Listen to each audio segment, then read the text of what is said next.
Hello and welcome back to our couch series. I'm here with Ross Addison, and today we want to discuss with you dependency.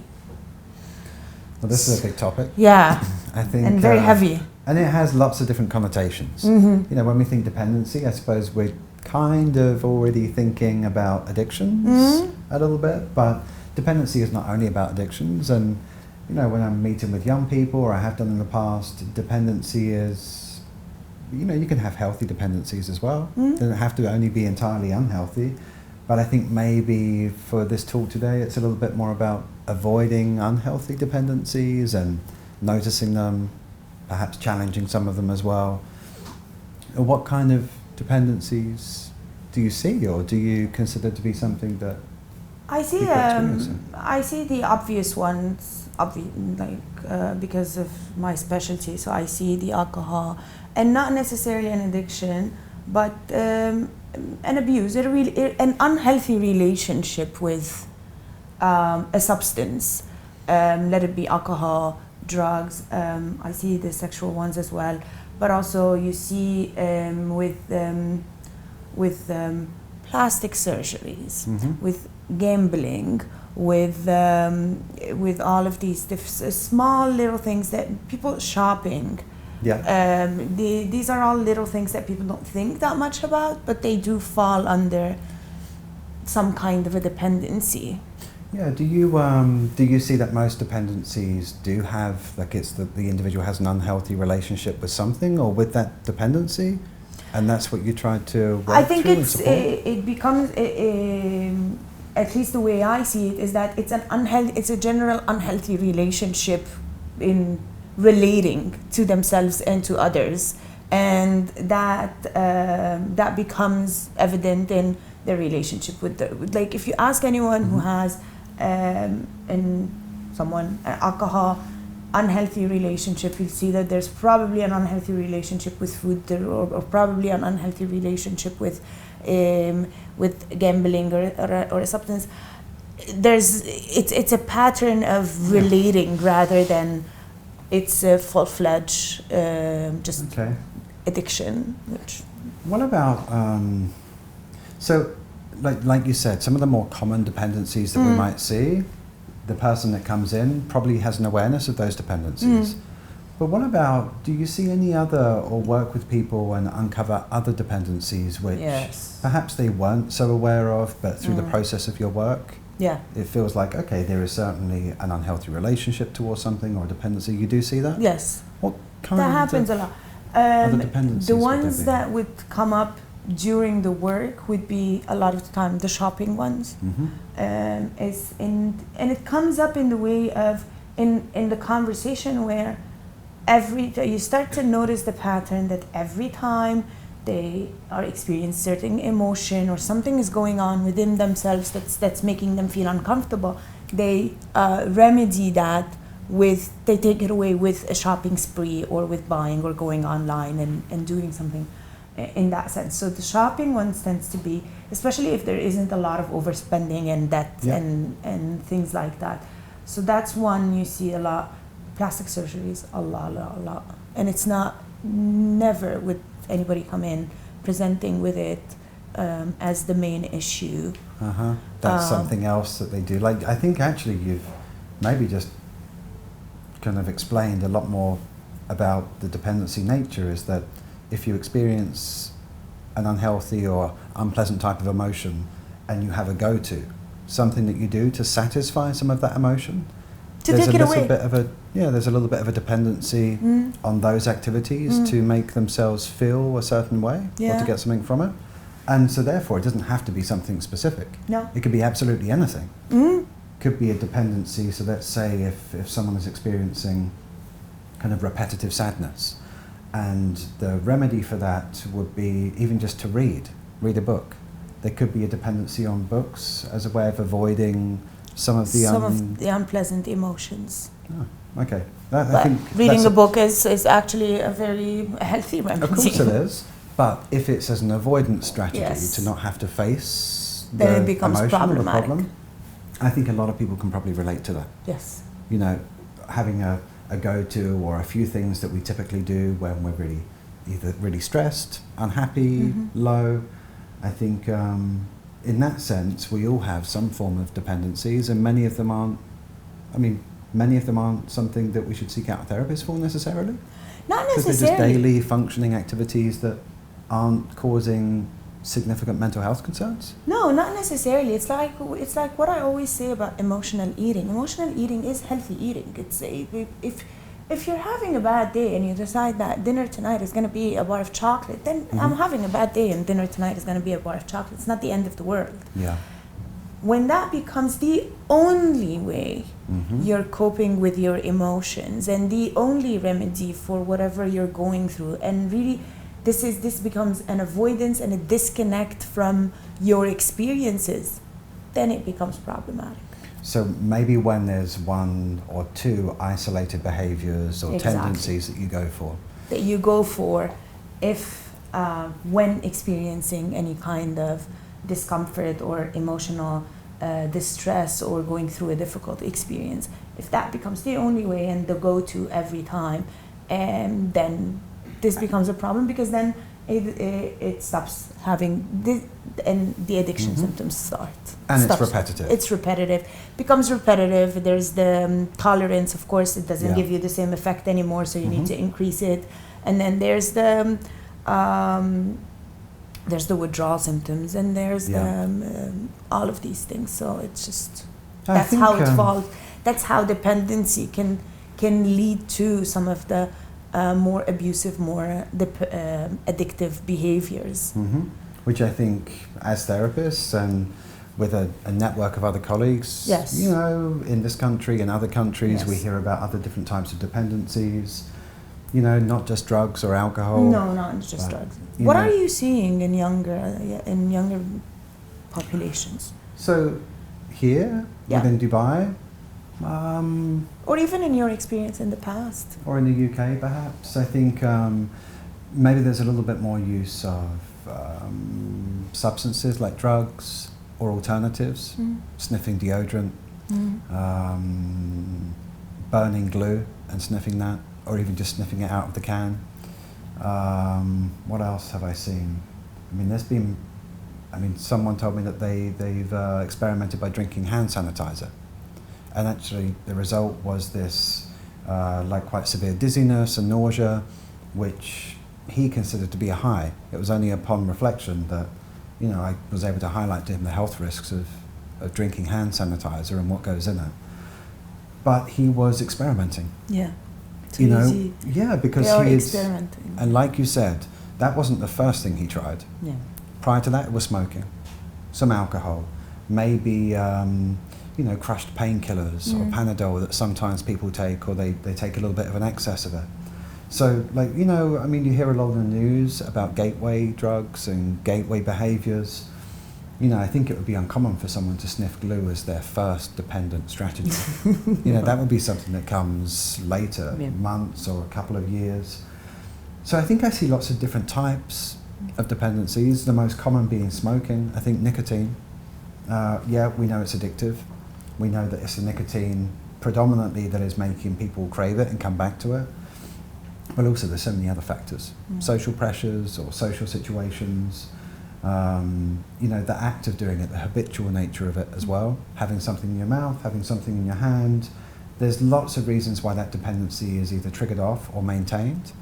Probably one of the most common, alcohol use amongst young people. You know, it's no secret in the UK that alcohol is becoming much more of a concern than it was 30 years ago amongst young people. People as young as 10, 11 and 12 are taking alcohol to school and drinking it with their friends.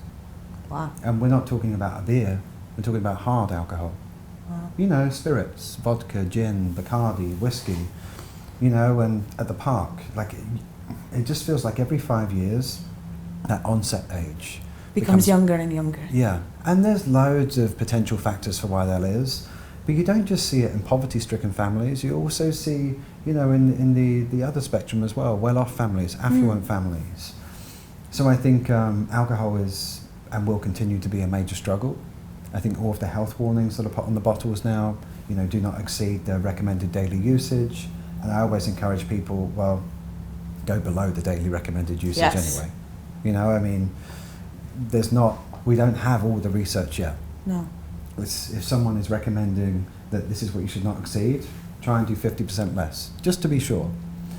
So I think there's lots of dependency kind of traits out there and factors and behaviours that people get involved in. I think it's a real worry for society and for parents and adults themselves because it's so easy to access. You gave a talk recently about video game addiction. Yeah, I think this was in one of the schools here. What about that? So Is that on the increase? How would you define it? well, I would say that there isn't enough research at the moment. Of course. I mean, yes, the diagnostic manuals say that there's a certain criteria, but it's still very much of a new diagnosis and new concerns. And every month you'll read new published updated material that says actually what we previously thought, you need to kind of rephrase it or restructure it because there's more risks out there or concerns. I see a lot of, I wouldn't say addiction. So addictions amongst video gamers only accounts for about 4% of all the people that play video games or on course. electronics. So it is a Yes. small number. But when you think about, I was doing a presentation to about 800 people, something Okay. like this. So 4% of 800 is 28-ish, something like that. Your math ability amazes me Well, all that the might be time. entirely wrong. But something like that, like 27, 28, something.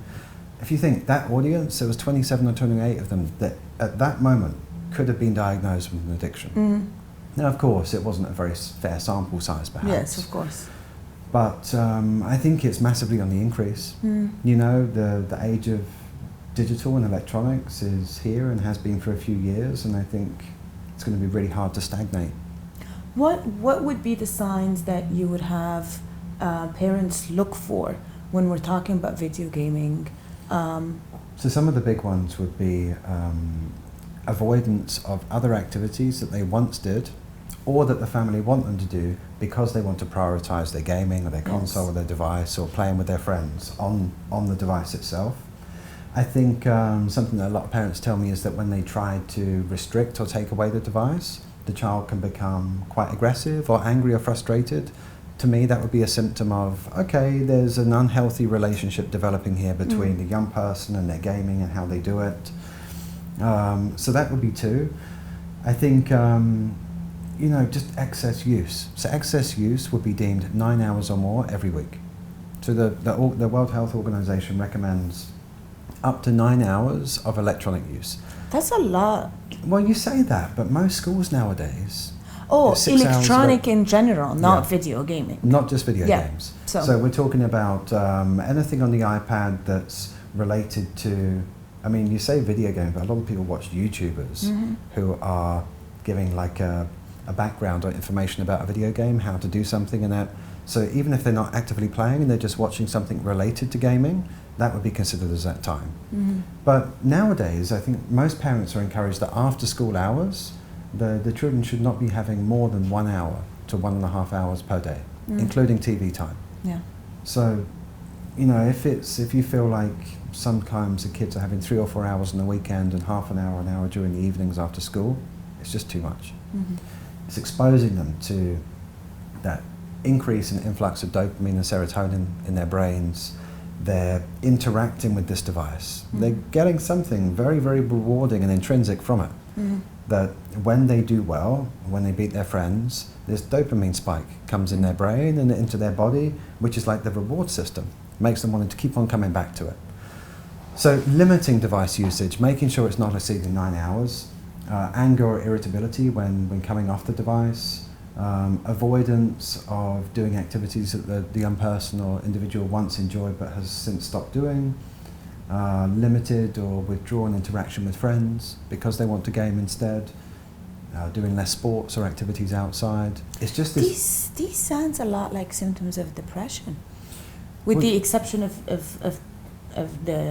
the gaming bit. Well, you're right. I mean, there's comorbidity there for sure. Yes, of course. A lot of people that I meet with who have depression and game, the gaming is like you said, The escape. the dependency behavior to not have to feel the lowness.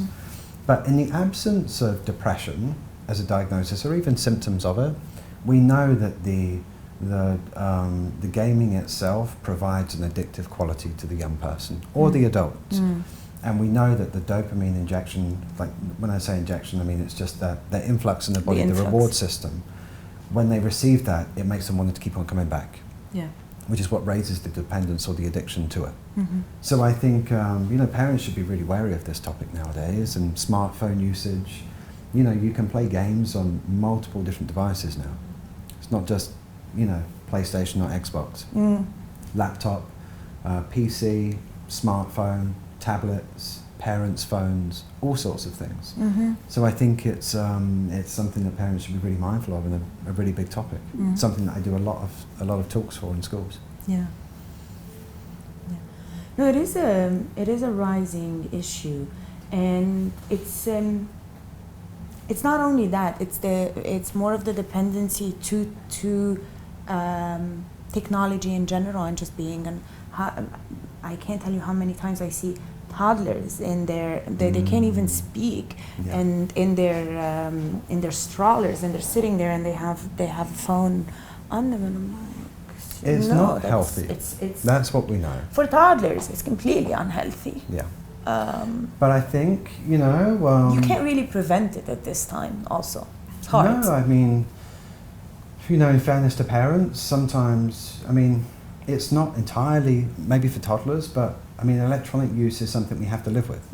Like we all have to have command of it. So a lot of the time I try to teach young people and their families of healthy distribution of how much they should be witnessing or watching. Because actually it's about time management. Like you develop a lot of other skills when you can restrict yourself from doing certain things. So I think, parents should be mindful of it, but there's healthy and unhealthy ways of doing things and managing dependencies, and I hope some of that was really useful to the people watching. Anything else that you see in younger adults other than I think children? They would be the most common concerns that I see amongst dependency. But then in Dubai, I think there's perhaps less avenues for young people to be able to explore different dependencies, which of course is really good. I think parents feel a lot safer for their kids raising them here than because of the control surrounding those substances. But then it puts them at risk of going to trying different things, which obviously cannot be controlled. Yeah. But yeah, I think there has to be an awareness, but also, as you said, there's usually any dependency. I've never worked with anyone struggling with any kind of dependency who did not have a comorbidity of either anxiety or depression, if not both. Yeah. That is a lot of what you see most of the time with those people, and it becomes a coping mechanism again. Yeah. Something that helps them deal with those unwanted emotions. So if you're experiencing that, or a loved one is experiencing that, then bringing them in, having them talk to a professional is the most important thing to do. Well, and preventing adult type concerns from developing even further. Yes. So I think, the takeaway point is always, if you have concerns, don't sit on it, do something about it, even if it's just reading to start with or raising your awareness, but reach out and, just make sure things are checked. Yeah. Because a lot of the times, the problem that I see is that it doesn't start with, I'm gonna drink a bottle of vodka a day, or I'm going to non-stop eat, or I'm going to non-stop shop. It just starts with a little bit, and then the dopamine and all of that kicks in, and then another thing happens, and we go for it. And another thing happens, and you go for it, and then it just keeps on increasing, and it exacerbates. So reaching out at the beginning, when you start seeing that there is a little bit of a dependency, or there is a little bit of an unhealthy relationship going on here, helps a lot in restricting and managing it at the beginning. Then when it's a full-fledged dependency that has a physical aspect to it, there has a chemical aspect to it, and then it becomes harder to treat and come out of. Yeah. Yeah. All right. So that's our talk on dependency. Be sure to subscribe to our YouTube channel and follow us on Instagram. And let us know in the comments what you would like to hear us talk about in the next episodes. Thank you for watching us. Thank you, Ross. Thanks, Ray. Okay, thank you. See Bye-bye. Bye.